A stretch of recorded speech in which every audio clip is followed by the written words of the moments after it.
प्रिय मित्रों, आप सभी को नमस्कार। आज मैं एक विशेष विषय के बारे में आप सबों से बात करना चाहता हूँ। अगर शायद आप एक व्यक्ति हो या दो व्यक्ति बैठे हों और इस ऑडियो को सुन रहे हों, और वो टॉपिक जिसके बारे में आज डिस्कस करना मांगता हूँ, बातचीत करना मांगता हूँ, वो है विश्वास योग्यता, बीइंग फेथफुल। हमें हर काम में एक विश्वास योग्य व्यक्ति होना है। प्रश्न ये उठता है कि विश्वास योग्य होने का मतलब क्या है। विश्वास योग्य होने का मतलब ये है कि लोग आप पर विश्वास कर सकते हैं कि जो काम आपको दिया गया है वो बड़े सच्चाई के साथ, पूर्ण विश्वास के साथ आप वो काम अच्छी तरह से कर सकेंगे। और परमेश्वर भी यही देखता है कि आप अपने व्यक्तित्व में, अपने कार्य प्रणाली में, अपने स्टडी में, अपने मसीही जीवन में, हर जगह, हर काम में विश्वास योग्य पाए जाएं। मैं आपके लिए विशेष करके एक पद पढ़ना मांगता हूं जो पहला कुरिन्थियों उसका 4 अध्याय और उसका 1 और 2 पद मैं आपके सामने पढ़ूंगा। पहला कुरिन्थियों उसका 4 अध्याय उसका 1 और 2 पद मैं आपके सामने पढ़ूंगा। वो यहाँ पर इस प्रकार से लिखा हुआ है, मनुष्य हमें मसीह के सेवक और परमेश्वर के भेदों के भंडारी समझे। फिर यहाँ भंडारी में यह बात देखी जाती है कि वो विश्वास योग्य निकले। विश्वास योग्य का मतलब है कि पूरा ट्रस्ट, अगर एक दूसरा हम शब्द अगर हम इस्तेमाल करें, ट्रस्ट, पूरी सच्चाई। इंग्लिश में एक और शब्द आता है इंटेग्रिटी, बिल्कुल ट्रांसपेरेंट, पारदर्शी। जो वो अंदर है वो बाहर है। और परमेश्वर इसी बात को देखता है। तो मेरे प्रिय मित्र, क्या आप विश्वास योग्य हैं? उदाहरण के रूप में आप में से शायद कई लोग जानते होंगे कि एरोप्लेन में एक ब्लैक बॉक्स होता है, और उस ब्लैक बॉक्स का काम ये है कि वो पूरे एरोप्लेन के, हवाई जहाज के ऑपरेशन को रिकॉर्ड करता है। और कहीं दुर्घटना हो जाती है और प्लेन समुद्र में गिरता है या पहाड़ों में गिरता है और आग लग जाती है उस पर, तो इस ब्लैक बॉक्स के द्वारा ही पता लगा सकते हैं कि वो प्लेन में क्या प्रॉब्लम हुई, कहाँ पर समस्या थी, पायलट की गलती थी या मैकेनिकल कुछ प्रॉब्लम हो गया। ब्लैक बॉक्स जलेगा नहीं, वो खराब नहीं होगा बहुत समय तक। और वो जब उसको अगर मिल जाता है तो वैज्ञानिक लोग उसका और पूरा टेस्ट करते हैं और तब पता लगता है कि असली में जहाज के साथ, हवाई जहाज के साथ क्या हुआ। कहने का मतलब ये है कि वो ब्लैक बॉक्स एक प्रकार का विश्वास योग्य है अपने कार्य प्रणाली में। चाहे सब कुछ खत्म हो जाए, टूट जाए, जल जाए, नष्ट हो जाए, लेकिन ये ब्लैक बॉक्स इस प्रकार से बनाया जाता है कि वो किसी भी परिस्थिति में, चाहे वो समुद्र के गहराई में क्यों ना हो या पहाड़ों में या कहीं इधर उधर क्यों ना हो, वो बिल्कुल इंटैक्ट रहेगा, उसमें वो नष्ट नहीं हो पाएगा। यही है, एक उदाहरण के रूप में मैंने आपके सामने रखा कि आप और मैं परमेश्वर के प्रति, एक दूसरे के प्रति विश्वास योग्य बने रहें। तो आइए कुछ बातों को देखेंगे कि हम कैसे विश्वास योग्य भाई और बहन परमेश्वर के लिए और एक दूसरे के लिए बने। पहली बात, हम विश्वास योग्य इसमें हो सकते हैं कि हम परमेश्वर का वचन दूसरों तक पहुंचाएं। ये भी बहुत ज़रूरी है। 2 कुरिन्थियों में आपके सामने पढ़ना मांगता हूँ। 2 कुरिन्थियों उसका 2 और 17वें पद में इस प्रकार से लिखा हुआ है, क्योंकि हम उन बहुतों के समान नहीं जो परमेश्वर के वचन में मिलावट करते हैं, परंतु मन की सच्चाई से और परमेश्वर की ओर से परमेश्वर को उपस्थित जानकर मसीह में बोलते हैं। कहने का मतलब ये है कि हम परमेश्वर के वचन को अर्थात बाइबल के वचन को बड़ी सिधाई के साथ, बड़े सच्चाई के साथ, बड़े खरे रूप से, बिना किसी मिलावट के दूसरों तक पहुंचा सके। ये प्रश्न उठता है, क्या अगर आप मसीही हैं, विश्वासी हैं, तो क्या आप परमेश्वर के वचन को दूसरों तक पहुंचाते हैं, पहुंचाने की कोशिश करते हैं? ये बहुत ज़रूरी है। मेरी ये इच्छा है, हालांकि पता नहीं मैं कितना कर पाता हूँ, लेकिन कोशिश तो यही होती है कि जहाँ कहीं भी मौका मिलता है, ऐसा टाइम, ऐसा एनवायरनमेंट हो जाता है कि मैं किसी के साथ शेयर करूं परमेश्वर का वचन, तो मैं ज़रूर करता हूं। तो क्या आप उसी हियाव के साथ, उसी सामर्थ्य के साथ परमेश्वर के वचन को बताने में विश्वास योग्य हैं? क्या परमेश्वर आप पर ट्रस्ट कर सकता है? क्या लोग आप पर ट्रस्ट कर सकते हैं, विश्वास कर सकते हैं? तो पहली बात तो ये हुई कि आप परमेश्वर के वचन फैलाने में विश्वास योग्य रहें, क्योंकि एक कारण हम इस पृथ्वी में इसलिए भी हैं कि हम प्रभु यीशु मसीह के एम्बेसडर हैं, हम स्वर्ग के एक एम्बेसडर हैं, राजदूत हैं। और इसलिए एक राजदूत का काम ये होता है कि वो अपने देश के बारे में, स्वर्ग के बारे में दूसरों को बताएं। तो ये तो हुई पहली बात। आइए हम दूसरी बात को भी देखेंगे विश्वास योग्यता के बारे में, और वो है कि हमें अपने जीवन में जो दान परमेश्वर ने दिया है, वरदान जो परमेश्वर ने दिया है, उसको भी पूरा करने में विश्वास योग्य बने रहें। बाइबल में कई जगह पर, विशेष करके रोमियो उसका 12वां अध्याय, और उसके बाद पहला कुरिन्थियों उसका 11, 12, 13, 14, इन भागों में भी हम देखते हैं कि परमेश्वर के वरदान के बारे में कहा जाता है। वरदान का मतलब इस प्रकार, आत्मिक वरदान का मतलब इस प्रकार से है कि जब हम प्रभु यीशु मसीह पर विश्वास लाते हैं तो परमेश्वर हमें वरदान देते हैं। अलग अलग प्रकार के वरदान हैं, आत्मिक वरदान हम कहेंगे इसको। परमेश्वर आत्मिक वरदान अलग अलग रूप से देते हैं। एक उदाहरण के रूप में मैं आपके सामने बताऊंगा। हमारा एक देह है, लेकिन उस देह में क्या है? हाथ है, हाथ का काम अलग है, आँख का काम अलग है, नाक का काम अलग है, जीभ का काम अलग है, पाँव का काम अलग है। और इस पूरे जो ऑर्गन्स हैं, हमारे जो अंग हैं, उसको संचालन करने वाला माइंड है, दिमाग है, मस्तिष्क है। सो उसी प्रकार से परमेश्वर हमें अलग अलग गिफ्ट देता है। हम प्रभु यीशु मसीह के देह तो हैं, लेकिन परमेश्वर हमें अलग अलग वरदान देता है। और इन वरदानों में कई वरदान मैं बता सकता हूँ, या शायद आपको ज्ञान भी होगा इसके बारे में। एक तो होता है बोलने का वरदान, एक होता है सिखाने का वरदान, एक होता है काउंसलिंग का वरदान, एक होता है एक दूसरे को उत्साहित करने का वरदान, किसी को प्रीचिंग करने का वरदान, किसी को अन्य भाषा बोलने का वरदान, किसी को हीलिंग का वरदान, चंगाई का वरदान, किसी को सहायता करने का वरदान, किसी को प्रार्थना करने का वरदान, किसी को एडमिनिस्ट्रेशन का वरदान। कई वरदान हैं और ये आप पढ़ सकते हैं अगर आपके पास बाइबल है। पहला कुरिन्थियों उसका 12वां अध्याय 11, 12, 13, 14 और रोमियो का 12वां अध्याय में भी हम देखते हैं इन वरदानों के बारे में। ये वरदान इसलिए दिए जाते हैं कि हम इसे विश्वास योग्य रूप से उसका इस्तेमाल करें। क्यों? ताकि प्रभु यीशु मसीह की कलीसिया बन सके। मैं एक दो पद आपके लिए पढ़ना मांगता हूँ।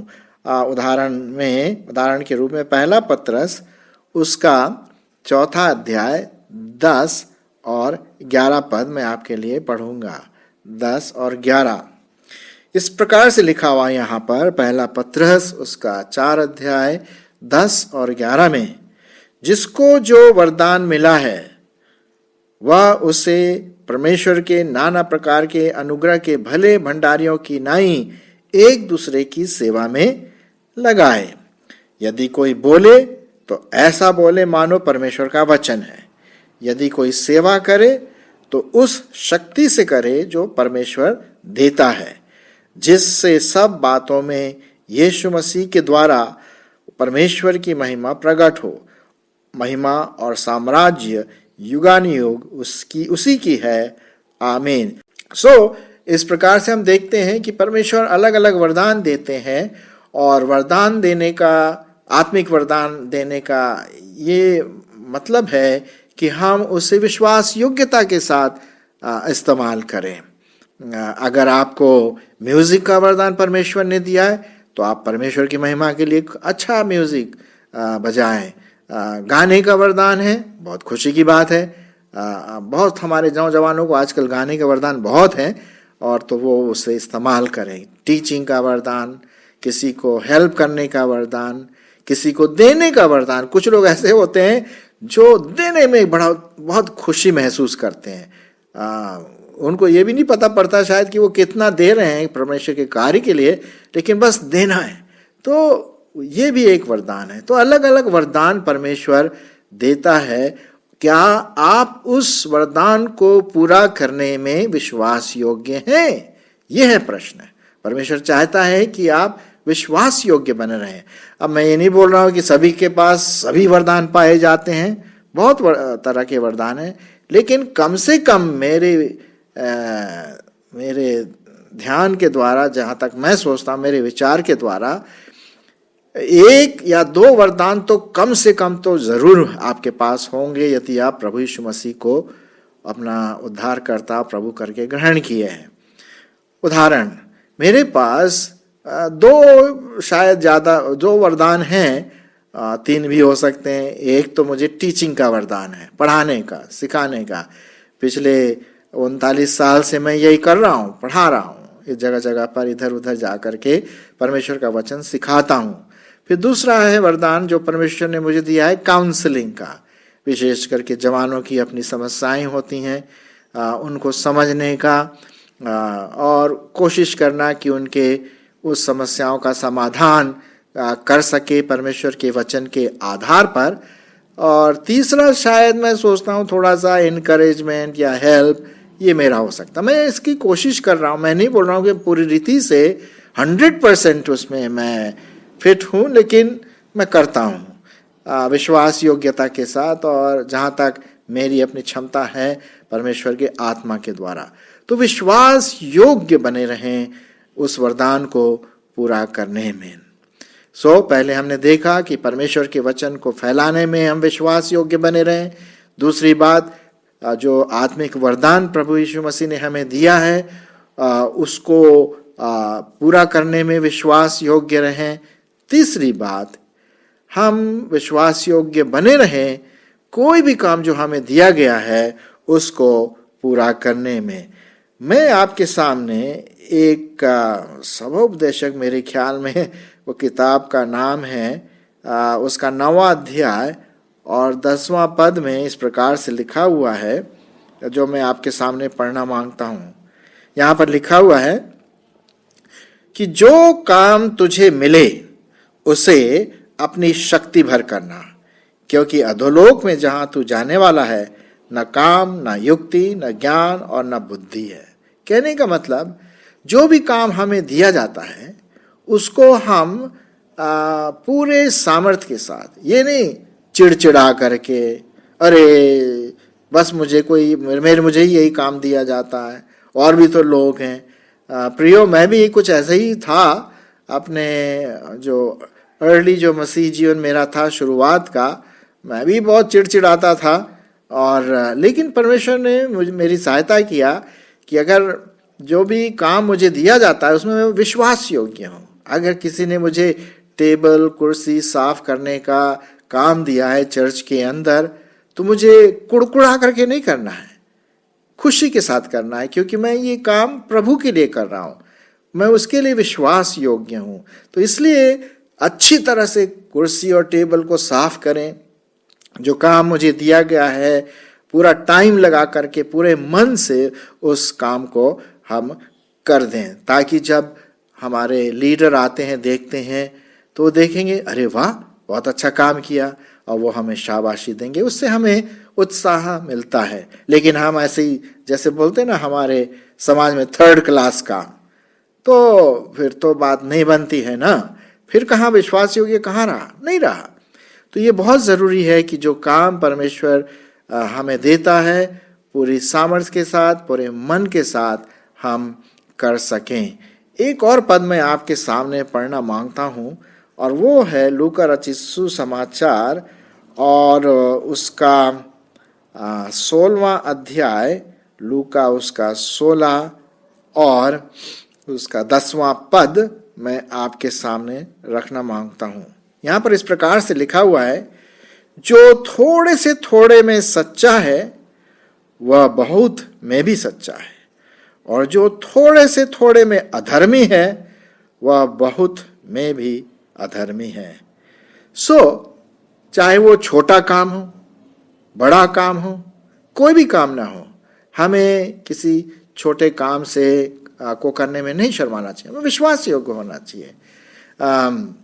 मुझे याद आ रहा है प्रभु यीशु मसीह की कुछ बातें जो उन्होंने मत्ती रचित सुसमाचार 25 में कही, 14 से 23 में, कि ये कईयों को वरदान दिए गए और किसी को 1, किसी को 2, किसी को 5, और वो राजा चला गया अपने देश और कहा कि भाई तुम लोग इसे इस्तेमाल करो। और जब वो वापस आया तो देखा कि जिसको 5 वरदान मिले उसने 5 और कमा लिए। अरे ये तो राजा बड़ा खुश हुआ, अरे बहुत खुशी की बात है।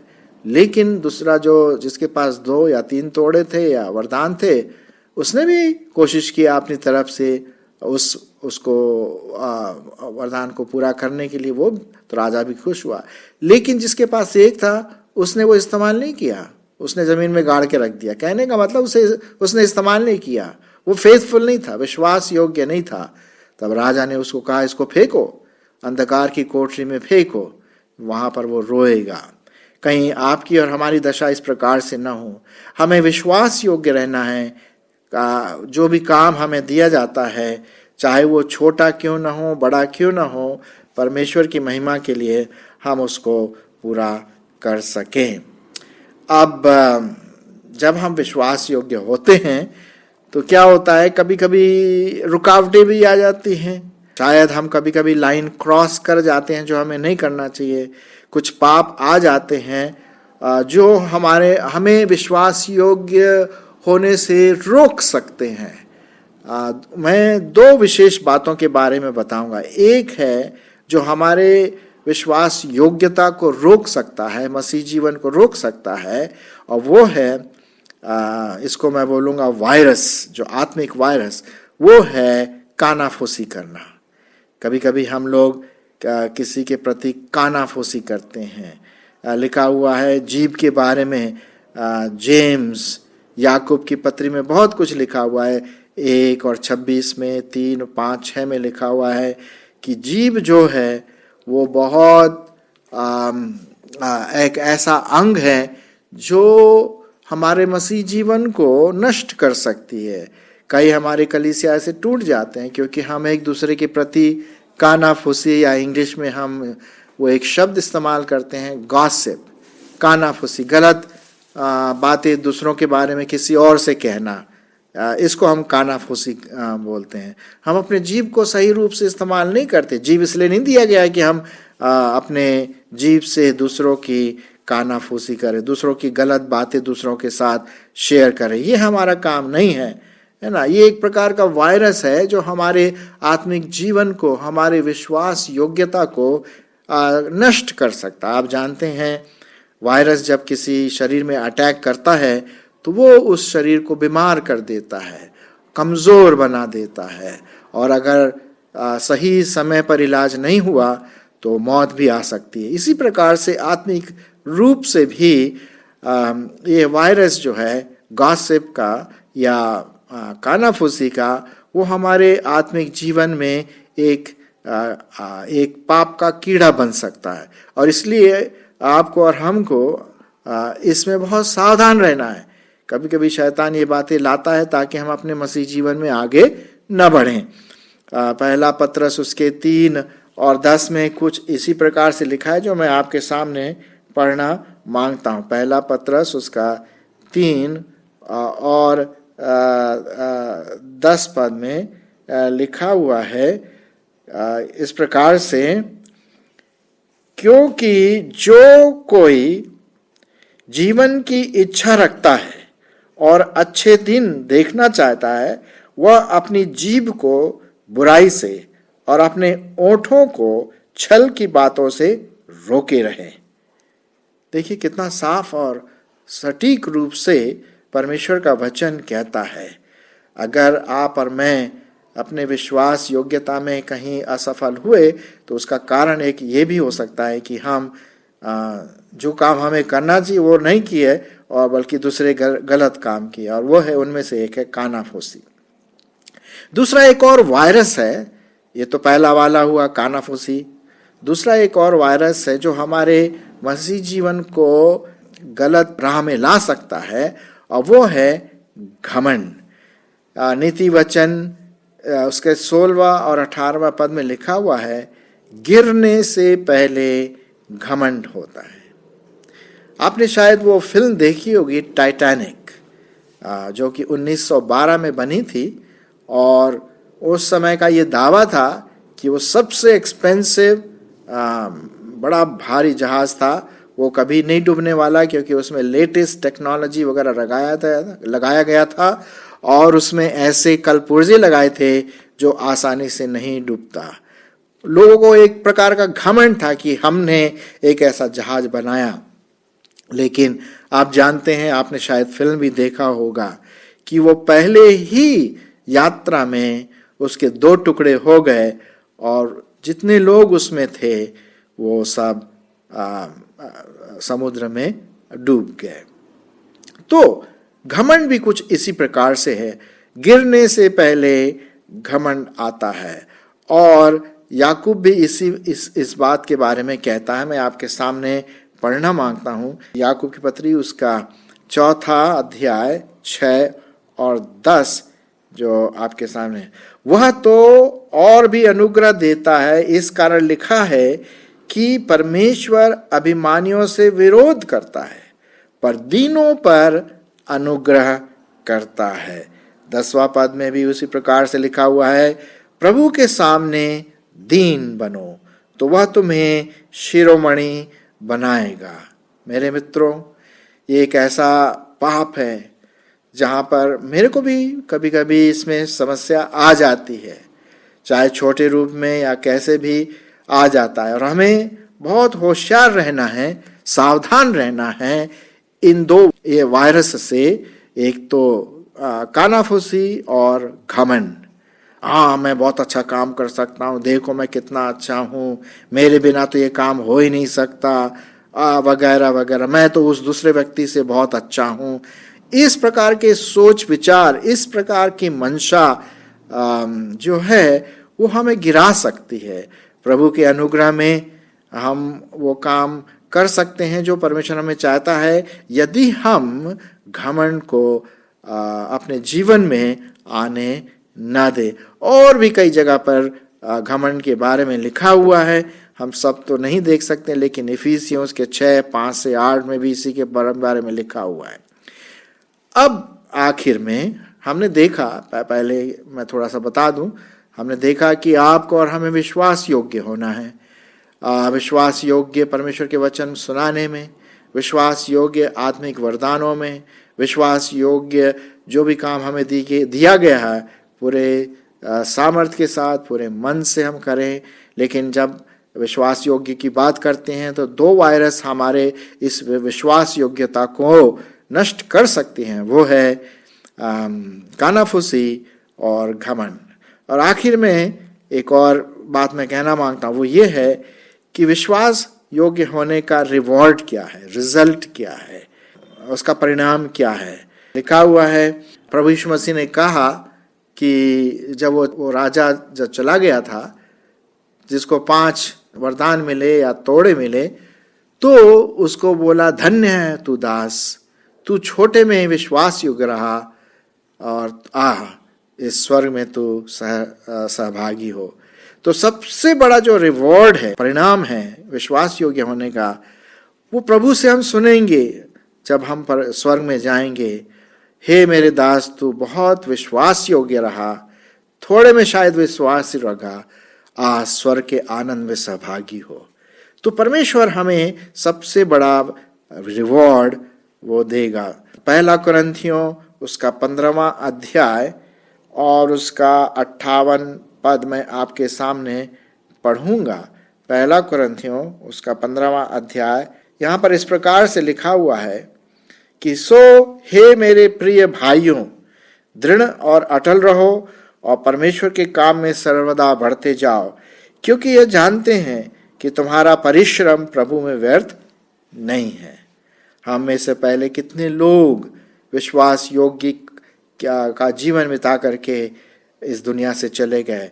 कुछ के नाम मैं आपके सामने रखना मांगता हूँ। यूसुफ विश्वास योग्य रहा, उत्पत्ति की किताब में। अब्राहम, मूसा, दाऊद, विलियम कैरी जो परमेश्वर का दास था, कलकत्ता में रह करके उसने पूरे विश्व मरते दम तक वो विश्वास योग्य रहा। साधु सुंदर सिंह, पंडिता रामाबाई जो पुणे में उसने एक आश्रम खोला, भक्त सिंह और मदर टेरेसा, ग्राहम स्टेन और भी कई बड़े बड़े परमेश्वर के सेवक विश्वास योग्यता के साथ अपने काम को पूरा करके इस दुनिया से जा करके एक स्वर्ग में स्वर्ग के वासी बन गए। आपके लिए और मेरे लिए एक चुनौती है कि हम विश्वास योग्य बने रहें। आशा है आप अपने जीवन में इसके बारे में ज़रूर सोचेंगे। परमेश्वर आपको आशीष दे। धन्यवाद।